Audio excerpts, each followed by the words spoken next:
So I got early access to Roller Champions and I am excited for this game to drop.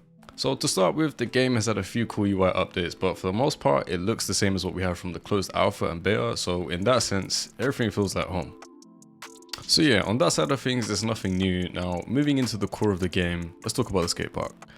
From the looks of things, this is also exactly the same. It's still a fun place to chill out and ride, but I feel like they could have added a bit more. I feel like even since the beta, they could have called this place the Roller Hub or some kind of wacky name, and that it would literally just be a place for you to connect to and chill out. And in doing that, the skate park would become a personalized place for you to, chill out with your friends, decorate.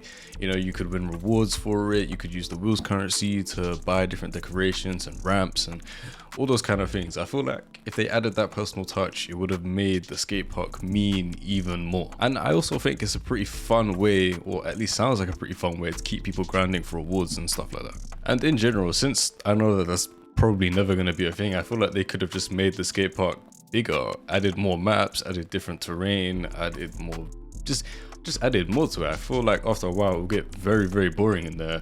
Of course, they are going to add mini games and stuff like that that are going to bring the skate park to life a little bit more, but I'm just not sure if that's enough in the long run, as I feel like the skate park will get quite a lot of usage. Now, onto the gameplay. It's something that I'm really, really happy to speak about because it feels so good to play. I think my biggest issue with the gameplay was how clunky things felt, and also stuff like the hit detection for tackles just generally wasn't great. Everything kind of felt out of sync, but from the few hours that I spent playing the game, it feels so good. I'm going to be dropping separate videos on gameplay and stuff like that, and it's something I want to briefly touch on now, but it felt so good. Momentum felt great. I wasn't losing momentum when I shouldn't be. Tackles were hitting, passes and interceptions, they made sense. They weren't just these random glitches in the game, and everything was working. So that was a huge one for me, and you guys are going to feel it too. The game plays very, very well right now. Now, taking a step back from the core game itself, I do want to talk a little bit about progression. Now, progression definitely would feel super slow without the addition of a feature called sponsors. You only make around 250 fans on average, I found, and it would take a long time to gain fans, which definitely could deter the casual fan base.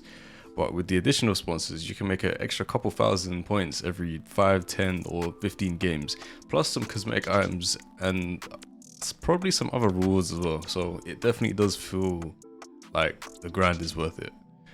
And another point is that these bonuses are daily, so that's some real incentive to play. Now, onto what I guess we could call my favorite thing within games. Let's talk cosmetics. Now, if you know me, you know that I love games that allow you to customize to your heart's content, and this game does it very, very well. I honestly usually have a bone to pick when it comes to Ubisoft's customization, but they've given it a lot more thought than usual, and that is a step in the right direction for me. They have better and more skin tones and more body types, which is amazing to see. And one thing that I kind of found annoying was that hairstyles aren't actually part of your character. They're more of like a headpiece. So you could either have a helmet or a particular hairstyle, or you have items that have like a cap with hair coming out the back. It's kind of weird. I wish they would just allow you to sort of create a character and then have outfits. I don't know why they've tried to mesh the two together, but it does work in some cases, and there are some pretty cool looking ones. So I guess it's just something that I'm gonna have to get used to. Well, overall, I'm super impressed with the cosmetics. Just have a look at some of these skins that you're going to be able to buy from the jump.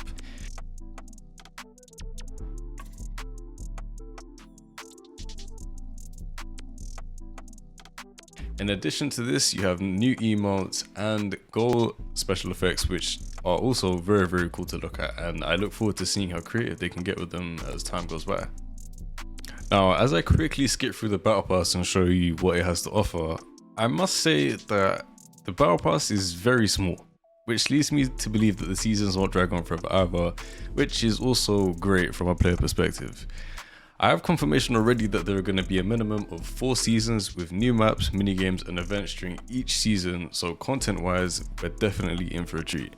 Now, this was just meant to be a quick review to, give you a little insight as to what Roller Champions is now in 2022, but it's definitely safe to say that the wait was well worth it, and I'm sure a lot of you guys are going to enjoy when the game fully releases.